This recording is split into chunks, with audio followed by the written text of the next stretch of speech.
का देश का सहयोग उसमें रहा। उसमें सबसे बड़ा उस आंदोलन की खासियत थी कि जो हमारे पंजाब से जो लोग आए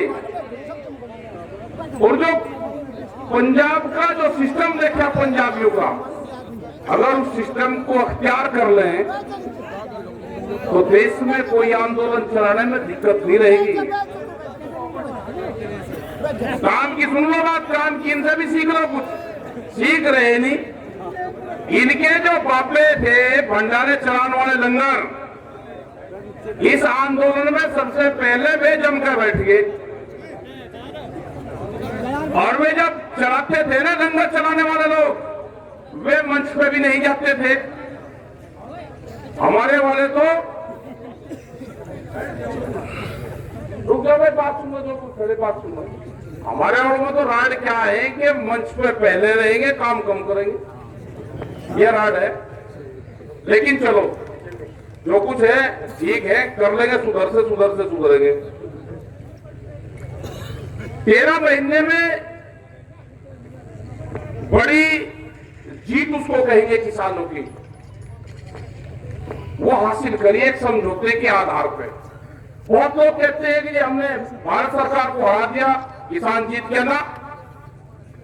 ना कोई हारा ना किसी की जीत हुई, एक समझौते के आधार पे उसको कहेंगे। और जब समझौता होता है पंचों का, पंच परमेश्वर, पंच प्यारे, 5 ही तो उंगली है। जब समझौता होता है तो जो फैसला हमारे पंचों ने किया भारत सरकार के बीच में, वो हम सब लोगों ने मान लिया।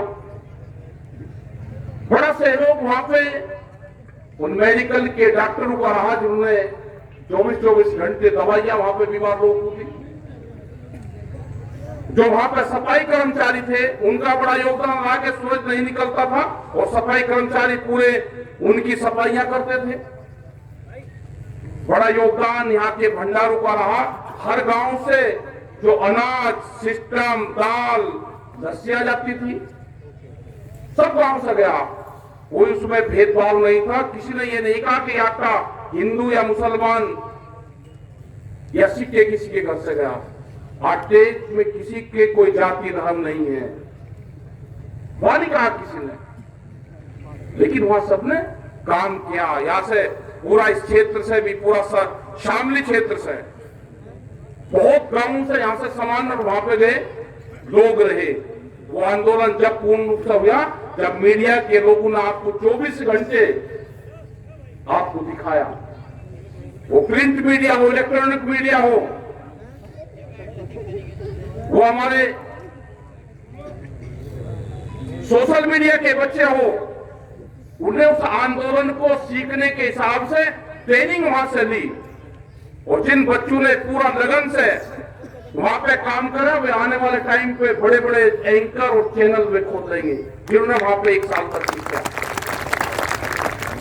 बहुत लोग कहते हैं कि 13 महीने रहे वहां पे, कष्ट झेला। जब ट्रेनिंग होती है तो ट्रेनिंग में तो कष्ट होते हैं। वहां किसानों की आंदोलन की ट्रेनिंग थी 12 महीने, 13 महीने। वह पूरी ट्रेनिंग इस देश के किसान ने ली, इस देश के नौजवान ने वहां पर ली कि हर मौसम में किस तरह से अपने घर से बाहर कैसे अपने बांस के झोंपड़ी बना के हमको रहना है।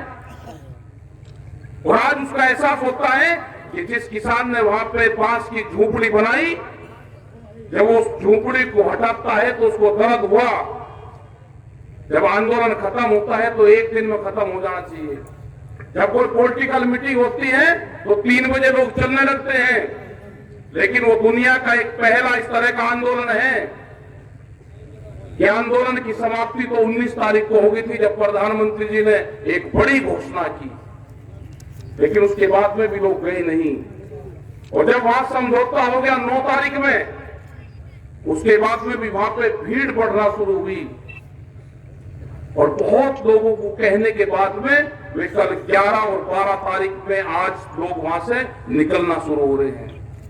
उनको दर्द एक चीज का रहेगा हमेशा कि जहां पे हम एक साथ रहे, जिस गांव में हम एक साथ रहे,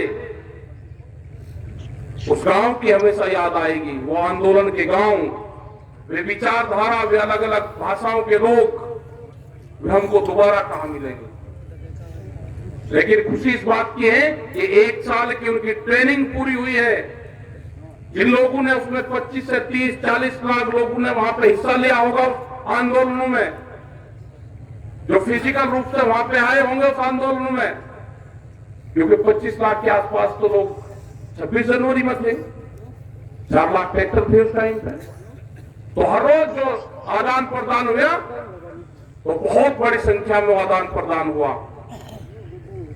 वे वैचारिक रूप से बहुत लोग जुड़े जो वहां तक आ नहीं सकते थे, और ये वैचारिक क्रांति थी, ये पूरी हिंदुस्तान में गई। इस वैचारिक क्रांति से जो भी बच्चे जुड़े, जो भी नौजवान जुड़े, वे बेरोजगार युवा जुड़े, उनका एक ट्रेनिंग स्थल वहां पर था। वे बड़ी सोच लेकर वहां से गए। सरकार 13 महीने बाद में मानी तो 13 महीने बाद ही वे गए। भारत सरकार से हमारा यह है कि जो समझौता हुआ उस समझौते पे काम करें। एमएसपी का इशू चला है पूरे देश भर में। अब एमएसपी को पत्रकार जान गए, एमएसपी को गांव का किसान जान गया, जो अपने खेत में फसलें बोता है उसको एमएसपी का पता चल गया। एमएसपी सरकार को नहीं देनी, ये गलत फहमी है जो सर बताते हैं कि एमएसपी सरकार को देनी है। अब आप समझ लेना, करीब 12 लाख करोड़ रुपए की एमएसपी की फसलें देश में पैदा होती है। मोटी मोटी सी रफली सी बता देंगे, आपको सब कुछ समझ में आ जाएगा 1 मिनट में। ये एमएसपी है क्या और एमएसपी भारत सरकार लागू क्यों नहीं करना चाहती। करीब करीब 12 लाख करोड़ रुपए की हम 23 फसलें एमएसपी पे तैयार करते हैं।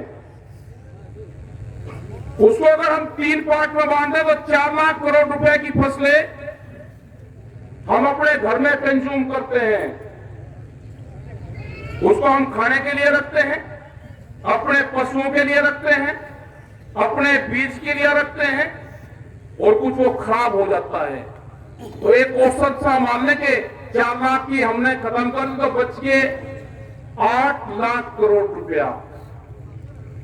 4 लाख करोड़ रुपए की हम फसलें ये मान लेते हैं कि उसकी एमएसपी पे खरीद होती है, वो कमती बत्ती हो सकता है। भारत सरकार उसका पैसा देती है कि हमने 4 लाख करोड़ रुपए की फसलें किसानों से खरीद दी। अब घपला कहां पे है? 2.5 लाख करोड़ रुपया तो सीधा किसान के आ जाएगा और 1.5 लाख करोड़ रुपया जाएगा व्यापारी की जेब में, जो सस्ते में आपसे खरीद के और एमएसपी के नाम पे भारत सरकार को बेचते हैं। तो 1.5 लाख करोड़ रुपया तो आएगा वहां से, सरकार ने को नहीं देना उसमें। अगर गारंटी कानून बन जाएगा तो 4 लाख करोड़ रुपए की जो खरीद होगी वो सीधी किसान से होगी, व्यापारी उससे नीचे पे खरीद नहीं कर पाएगा, उसको बाजार खरीदता है। वो दूसरी जगह बेचने में उसमें उस पर व्यापार होता है। इसमें अगर एमएसपी की गारंटी कानून होगा तो उसके कम पे वो भी खरीद नहीं होगा, क्योंकि जो व्यापारी है वो महंगे दाम पे बेचता है बाजार में और कम दाम पे खरीदता है। तो करीब 1.5 लाख करोड़ रुपया वहां से आएगा। तो ये समझ लो कि 3 लाख करोड़ रुपया जो बड़े उद्योगपति हैं उनकी जेब में जाता है, सरकार की जेब से 1 रुपया नहीं आना। ये मोटा मोटा सा आंकड़ा एमएसपी पे है। और जब वो 3 लाख करोड़ रुपया बाजार में आएगा, किसान के पास में आएगा, वो मकान बनाएगा, वो मिस्त्री का जाएगा, वो लोहे में जाएगा, वो बच्चों की पढ़ाई में जाएगा, वो कपड़ा खरीदेगा, वो सोना खरीदेगा अपने बच्चों के लिए, कोई न कोई उससे व्यापार करेगा। तो 3 लाख करोड़ रुपया बाजार में जब घूमेगा किसान के उससे, तो भारत सरकार को उससे टैक्सेस जाएंगे। तो एमएसपी अगर लागू होगी तो भारत सरकार को टैक्स मिलेगा। ये है एमएसपी। और उनके वहां पे जो बैठने वाले जो साइंटिस्ट और बड़े बड़े लोग हैं वे कहते नहीं भारत सरकार को देना पड़ेगा। वो पूर्ण रूप से गलत है। ये यहाँ पर जो रास्ता जाता है, बहुत लोग कहते हैं कि कराने में मीटिंग क्यों न करी, कराने में मीटिंग क्यों ना करें।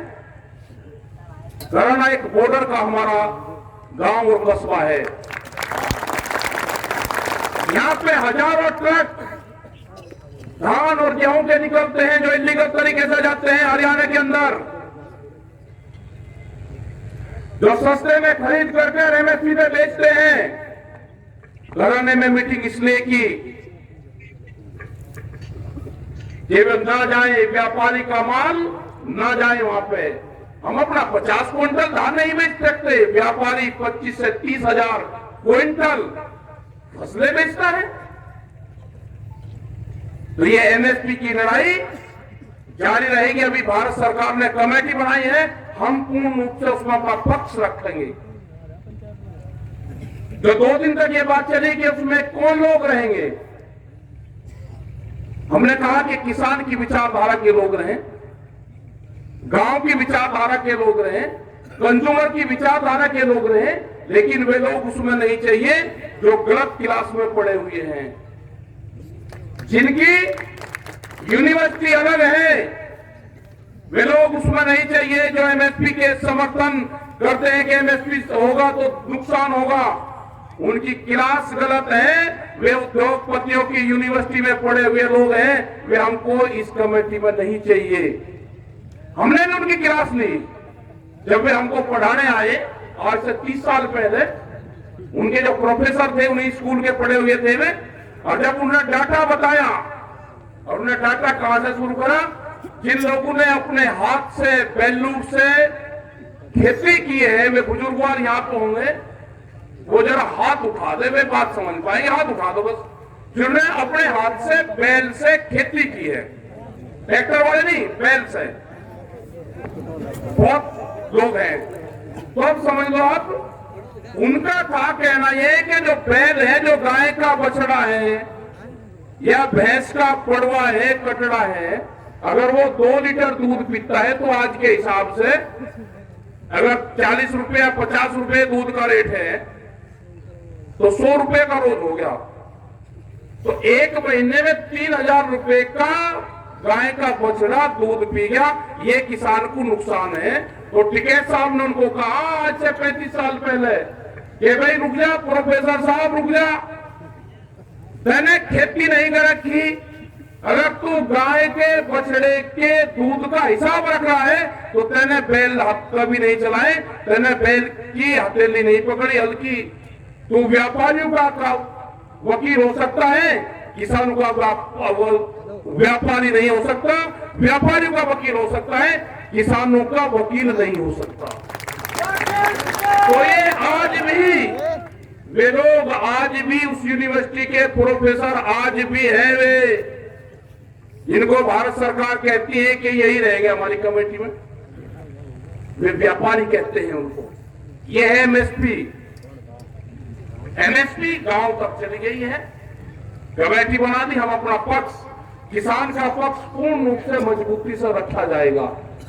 40 लोग आपके इस संगठन के पूरे देश में बने हैं। वो चाहे भाषा ना समझते हो कर्नाटक के लोग, लेकिन वे भाव समझते हैं। आप इकट्ठे रहो, पटना नहीं, आपको बांटने की कोशिश करेंगे, उसमें बटना नहीं। आपको जो किसानों के इश्यू है आप उस पर हो। अभी यहाँ के भी बहुत से मामले हैं, हाईवे एक निकल रहा है यहाँ का भी, ये दिल्ली देहरादून इकोनॉमिक कॉरिडोर, उसके भी बहुत मामले हैं। यहाँ पे सहारनपुर, शामली, मुजफ्फरनगर, बागपत, एक ये भी है, इसमें भी जो निकल रहा है, इसमें भी कुछ किसानों की जमीन चली गई, पैसा नहीं मिला, तो इसमें भी किसानों पे जो मुआवजा है उस पर सहमति नहीं बन पा रही। तो यहाँ के अधिकारियों से है कि उन किसानों से बैठ के बातचीत करें, जो मसले हैं उनको समाधान करें। आंदोलन खत्म हो गया, उन अधिकारियों से भी बातचीत होगी, जो पीडी है, जो डीएम है, उनसे बातचीत होगी। बहुत से सवाल आए हैं, वो जब बातचीत होगी तो उनसे बात करेंगे। लेकिन ये सारी चीज जब होगी, जब आप इकट्ठे रहोगे, बहुत बड़ी प्रेस आई, दिल्ली तक के लोग कवर करने आ रहे कि कैराने में जा रहे, कैराने में जा रहे। कैराने में क्यों जा रहे जी? हाँ जाएंगे भाई, कैराने में भी जाएंगे। कैराना का मजदूर जो हमारा नौजवान है वो पानीपत में काम करने जाता है जी। जो हमारे यहाँ के बच्चे हैं पानीपत में काम करने जाते हैं, तो इंडस्ट्रीज यहाँ पे भी लग जाए। कैराने में इसलिए जा रहे, कैराने में इसलिए जा रहे ये जो यहाँ पे बिजली के खंभे दिखते हैं, अगर ये खंभा उत्तर प्रदेश की जमीन पे है तो किसान को 175 रुपए हाउस पावर बिजली का बिल देना पड़ता है, और अगर यही जमुना के पार होंगे तो उसको 35 रुपए हाउस पावर देना पड़ता है। कैराना में जाएंगे, उत्तर प्रदेश सरकार को बताएंगे कि बिजली के रेट हरियाणा के बराबर करो, जाएंगे। और हमारे उत्तर प्रदेश के मुख्यमंत्री योगी आदित्यनाथ कमजोर नहीं है हरियाणा वाले से, कि हरियाणा वाला 35 रुपए करेगा और यहाँ पे 75 रुपए करेगा, 175 रुपए। उनसे कमजोर नहीं है, उनसे बहुत मजबूत है। जाएंगे लखनऊ बात करने, उनका कंपटीशन करवाएंगे। वो भी बीजेपी की सरकार है, यहाँ पे भी बीजेपी की सरकार है। करेंगे, गन्ने का भाव वहां पे ज्यादा है, यहाँ पे कम है, करेंगे बात कैराने में। भुगतान नहीं है उसकी भी बात करेंगे। 4000 करोड़ रुपया बकाया है अभी, उसकी भी बात करेंगे। सब चीजों की बात होगी। कराने में सरकारी प्लान है, इसको प्लान कहें या प्राण कहें? प्लान, प्लान के तहत प्राण हो रहा है। प्लान ये सरकारी है, इसके बहका मतलब ना कोई किसी को नहीं भेज रहा। अपने काम पर ध्यान दो, अपने रोजगारों पर ध्यान दो, उस पर ध्यान दो। बहुत बड़ी संख्या में हर रोज यहां से आदान प्रदान हमारा पानीपत का है। बहुत से बच्चे वहां पे अपना काम करते हैं, उस पर ध्यान दो। इन सियासी चालों में मत पड़ो। यहां पे मेल मिलाप है सबका, और वो मेल मिलाप ही रहेगा, इसलिए कराने में आए।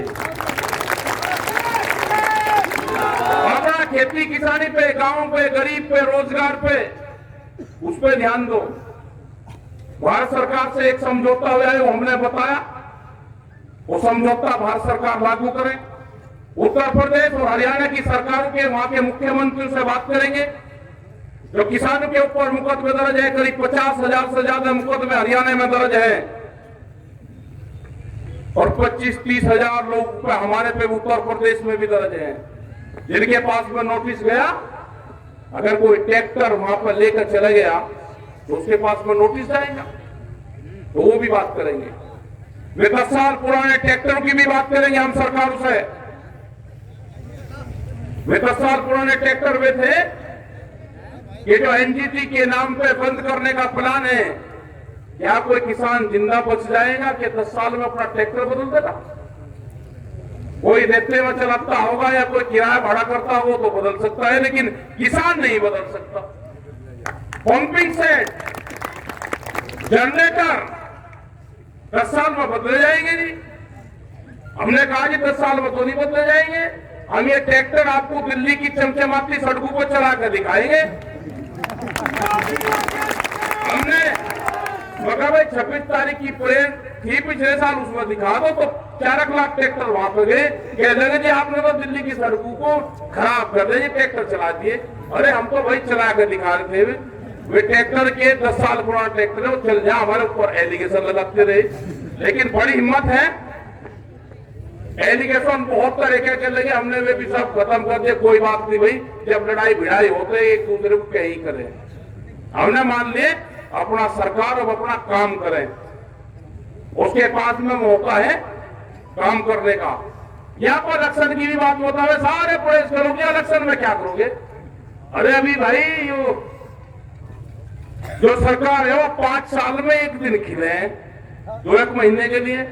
अब सरकार खिली है वो दान पुण्य करेगी, और गांव के लोगों की कहावत है भाई जो कुछ सरकार ने दिया तेल पुल्ले में गिर।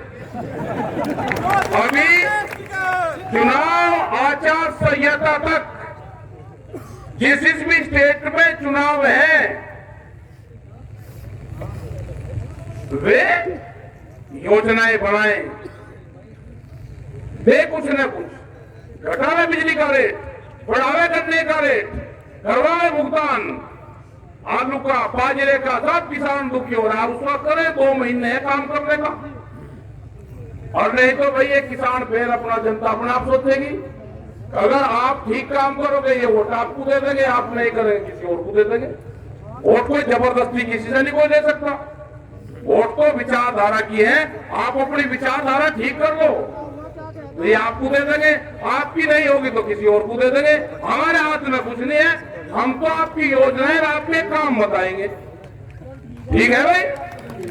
हाँ, हम इलेक्शन से बहुत दूर हैं, तो अपना काम करो काम। और अब 5 बजे का 6 बजे का हमारा प्रोग्राम चंडीगढ़ में है, बहुत संख्या में लोग आए। ठीक है, बहुत संख्या में लोग आए। अपना भाई धन्यवाद, इस नौजवानों का भी धन्यवाद और सभी का धन्यवाद जिसने मेरा अपने बच्चे भाई पढ़ाई पे भी ध्यान रखो। और जय हिंद और जय भारत।